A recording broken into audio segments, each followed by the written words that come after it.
Madame, Messieurs, bonne semaine et bienvenue à cette grande édition du journal des Congolaises Télévision au sommaire. La commission spéciale du Sénat congolais, présidée par le sénateur Christophe Lutundola, a entamé ses travaux ce lundi 19 mai. Elle est chargée d'examiner la demande de levée des immunités parlementaires de l'ancien président Joseph Kabila. Le Burundi a interdit tout mouvement de voyage sur son sol à tout Congolais détenteur de pièces d'identité ou autres documents livrés par les autorités de l'AFC et M23. Une fois de plus, bienvenue chers téléspectateurs à la une de cette édition. La commission spéciale du Sénat congolais, présidée par le sénateur Christophe Lutundola, a entamé ses travaux ce lundi 19 mai. Elle est chargée d'examiner la demande d'élever des immunités parlementaires de l'ancien président de la République, le sénateur à vie Joseph Kabila. Commentaire de Nice Atondo. Cette commission a été mise en place à la suite d'une résolution adoptée le 15 mai 2025 par le Sénat. Elle est composée des 40 membres issus de différents groupes politiques et provinciaux représentés la Chambre haute du Parlement. Son mandat principal est d'examiner les réquisitoires de l'auditeur général après la Cour militaire qui demande la levée des immunités de Joseph Kabila pour de faits présumés de trahison. L'ancien chef de l'État est convoqué pour une audition dans le cadre d'un processus judiciaire enclenché sur ordre du ministre de la Justice. L'auditeur général de FARDC, considéré comme l'un des principaux instigateurs de cette démarche, est également attendu devant la commission. Ces processus suscitent de réactions contrastées au sein de la classe politique. Le partisan de Joseph Kabila y voit une tentative de règlement de compte, tandis que d'autres saluent une avancée vers plus de transparence et de redevabilité dans les institutions. En bref, la première ministre Judith Suminwa Tuluka est attendue le 26 mai prochain à Chikapa, chef-lieu de la province du Kasaï, pour une visite officielle axée sur les développements et la mobilisation citoyenne. Le gouverneur de la province du Kasaï l'a annoncé ce lundi 19 mai lors d'un point de presse à l'hôtel du gouvernement. La visite devra porter sur l'amélioration des infrastructures, des bases, des routes, écoles, centres de santé, etc. La relance de l'économie locale ainsi que l'accès à l'eau potable et à l'électricité. Autre chose, la République démocratique du Congo a présenté officiellement sa feuille de route de son mandat au sein du Conseil de sécurité des Nations Unies en tant que membre non permanent de l'organisation de la semaine dernière. La présentation a été faite par l'ambassadeur itinérant du chef de l'État, Antoine Gonda Mongalibi. Reportage extérieur, suivez. Démocratique du Congo a présenté le 15 mai 2025, au cours d'une cérémonie solennelle au siège des Nations Unies à New York, la feuille de route de son mandat comme membre non permanent du Conseil de sécurité de l'ONU qu'elle brigue pour la période 2026 à 2027. L'ambassadeur itinérant du chef de l'État, Antoine Gonda Mongalibi, a, au cours de ses présentations, relevé les piliers sur lesquels son pays repose son mandat, piliers basés sur les valeurs que charrie la dénomination même de son pays, à savoir l'excellence. Allow me to tell you that the very name of our country, it is the reflection of this noble ambition. Congo. Congo. Yes. Congo comes from the ancestral language, meaning moving toward the leopard. Go, to move. Go, leopard. A symbol of vigilance, a symbol of dignity, and a symbol of control power.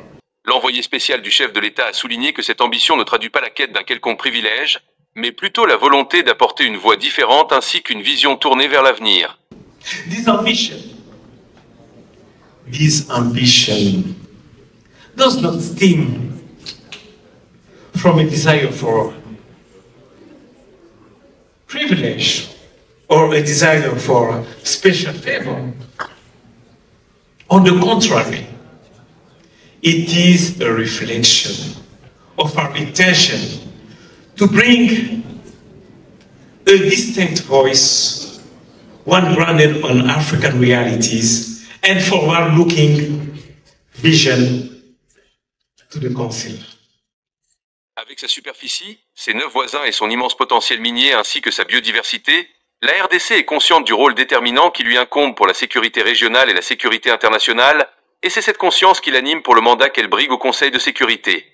With its territory of 2,345,410 square kilometers, it is a giant, an African giant, home of more than 100 million people, endowed with a marvelous natural heritage including strategic minerals, powerful rivers, dense tropical forests, and globally. Cet engagement traduit également la détermination du président Félix Tshisekedi qui, depuis son avènement en 2019, est résolument tourné vers la revalorisation de la diplomatie congolaise afin de permettre à la RDC de rayonner dans le concert des nations. Dans une brève vidéo projetée au cours de cette cérémonie, la ministre d'État aux Affaires étrangères, Madame Thérèse Kayikwamba-Wagner, a présenté l'agenda de la République démocratique du Congo au Conseil de sécurité et qui se décline en 7 piliers suivants. 1. Une gouvernance éthique et durable des ressources naturelles. 2. La mise en œuvre efficace des programmes de désarmement, démobilisation et réinsertion, DDR, dans les sociétés post-conflit. 3. Un nouvel agenda pour la paix et la réforme des opérations de maintien et de consolidation de la paix des Nations Unies. 4. La réforme du système de... Bref, à nouveau, le Burundi a interdit tout mouvement de voyage sur son sol à tout Congolais détenteur des pièces d'identité ou autres documents livrés par les autorités de l'AFC et M23. Bujumbura qualifie ces documents d'illégitimes, non reconnus par les autorités congolaises légalement établies. Le coordonnateur national de l'ASBEL Vision Fachi Jekobeya a samedi 17 mai, lors d'un meeting populaire tenu au terrain de la cour, dans la commune d'Engaliema, a menacé de descendre dans la rue si le Sénat ne lève pas les immunités de Joseph Kabila, ancien président de la République et sénateur à vie. Reportage de Nus à Tundu. Au cours de cette mobilisation, Jekobeya, président de l'association Vision Fachi, a appelé la jeunesse congolaise à une mobilisation générale pour contrer ce qu'il qualifie de manœuvre opportune du Sénat visant à protéger Joseph Kabila. Il accuse l'ancien chef de l'État d'avoir dirigé une bande rebelle contre le pays et d'avoir violé la charte de Sun City en prenant les armes contre un pouvoir légitime. Jekobeya a exhorté le sénateur à écouter la voix du peuple congolais qui souhaite tourner définitivement la page de l'impunité et de la rébellion. Il a également appelé le jeune à œuvrer pour la paix, l'unité nationale et à soutenir les chefs de l'État Félix Antoine Tshisekedi Tshilombo qu'il considère comme le symbole du développement intégral du pays.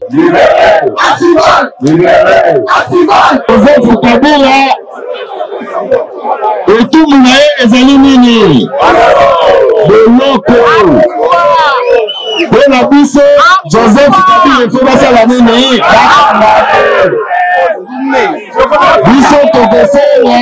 la chef de l'État va libérer les prisonniers nyonso.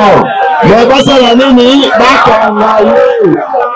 je crois que Bissonné surtout bilenge aux d'accord basala nini banongola yango basoki tomoni badepute balongoli yango te oubien basénateur baboyi tokosala nini tokotelemela bango biso Joseph Kabila nayebi te soki azali citoyen congolais mais soki azali congolais il faut asamba ndenge ba congolais nyonso azosamba. Concernant les embouteillages récurrents à Kinshasa, Jekobeya a annoncé que l'association Vision Fachi déployera prochainement 1000 jeunes volontaires préalablement forcés pour appuyer les agents de l'ordre dans la régulation du trafic routier. Il a également plaidé pour la libération de Ngandu Antibal et d'autres membres de son mouvement détenus dans de mauvaises conditions. En société UFC, l'Union fait la force pour les changements. Une plateforme qui œuvre pour plaider la cause de la population était en conférence débat le samedi dernier au Grand Collège dans la commune de Selembao.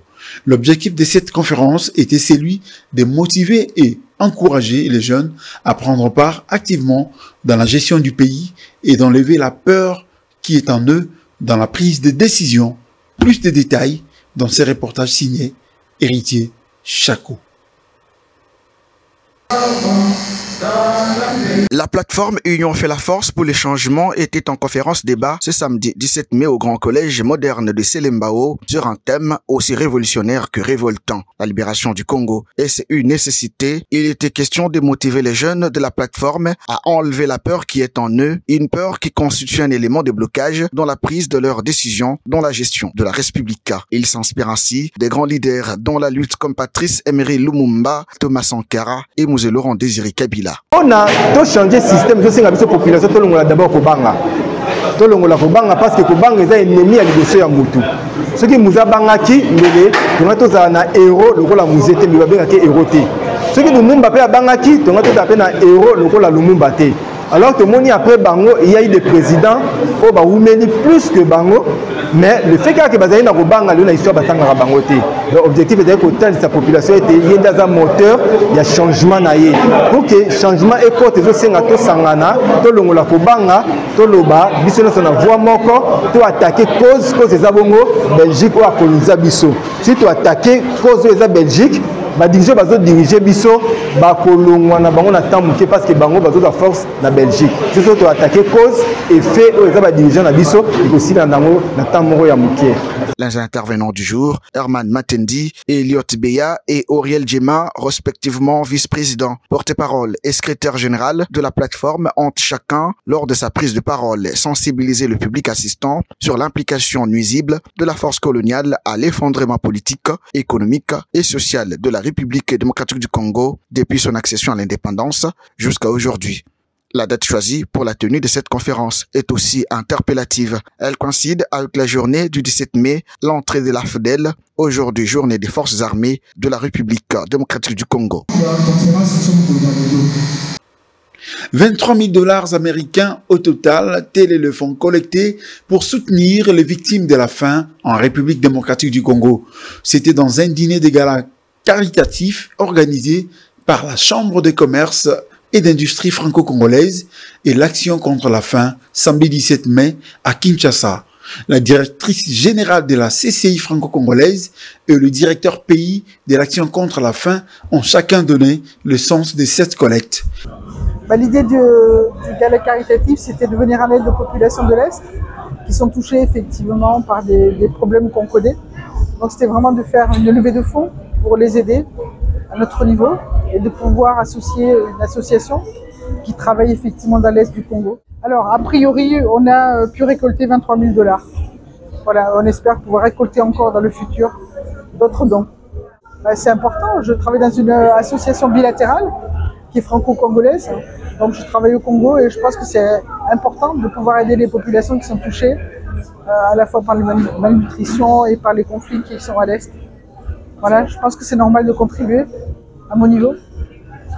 Pour ce dîner de gala en l'honneur d'Action contre la faim, la Chambre de commerce et d'industrie franco-congolaise a fait énormément d'efforts afin de attirer l'attention sur les questions de malnutrition pour les enfants congolais, de pouvoir donner la parole à Action contre la faim, de nous mettre en relation avec les sociétés privées, mais aussi de lever des fonds importants pour Action contre la faim afin de continuer notre action et d'améliorer notre action dans tout le pays. Les Américains ont toujours été des grands contributeurs pour la République démocratique du Congo. Les décisions prises par le gouvernement Trump ont quand même maintenu une grande partie de cette action pour sauver des vies. Et il y a encore aujourd'hui beaucoup de projets financés par les Américains en République démocratique du Congo. Action contre la faim est une des organisations qui en bénéficie. Je voudrais attirer l'attention sur l'action humanitaire et sur les besoins des personnes dans toute la République démocratique du Congo pour lutter contre la faim et mettre fin à la malnutrition dans un pays comme la RDC qui en est encore malheureusement trop touché. Enfin, pour boucler ce journal en religion, on essaie de donner vie à la musique chorale qui est à la base de toute musique. Propos de Yannick Kimbuta, dirigeant des Baobab Voices of Kinshasa, un groupe gospel congolais. C'était à l'occasion de la célébration de ses 10 ans d'existence dans un concert chaud dédié aux victimes des guerres d'agression dans l'Est de la RDC. Suivez le point.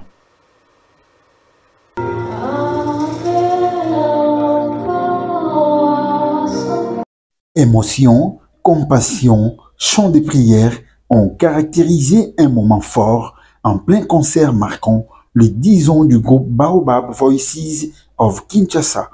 Du gospel américain au gospel contemporain congolais, ces deux styles ont fait vibrer le public homogène, élevé dans une dimension dévotionnelle.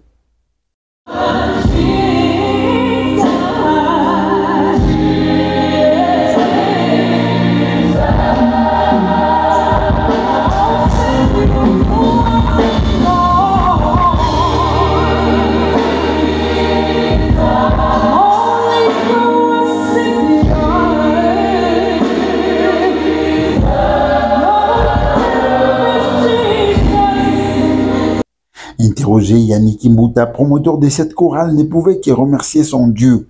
On a souhaité faire ce grand concert pour dire merci à Dieu et merci à toutes ces personnes qui ont été avec nous durant toutes ces difficiles années, et je crois que Dieu a été béni. C'est un peu de donner vie à la musique chorale qui tend à être négligée, alors que la chorale, c'est la base de toute musique. Voilà. Donc nous, on essaye et on espère qu'on va avoir beaucoup plus de soutien, pourquoi pas pour affronter des grandes salles de la ville et pourquoi pas des salles internationales. Et nous en appelons justement aux autorités de pouvoir soutenir la musique chorale un peu plus pour rivaliser les grandes chorales d'ailleurs et pourquoi pas être encore une fois la fierté du Congo. Le maestro du gospel a également dédié ses concerts aux victimes des guerres d'agression dans l'Est de la République démocratique du Congo.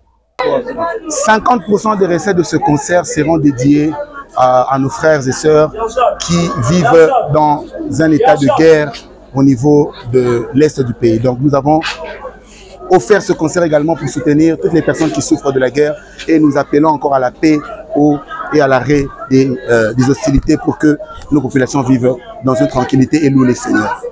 Ces concerts de Baobab Voices of Kinshasa a fait plonger le public dans le bain. Ce sont des pas de danse qui ont été exhibés.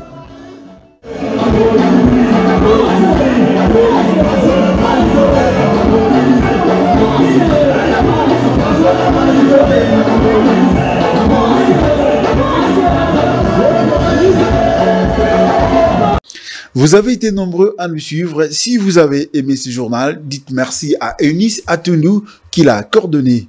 Que Dieu vous bénisse. Au revoir.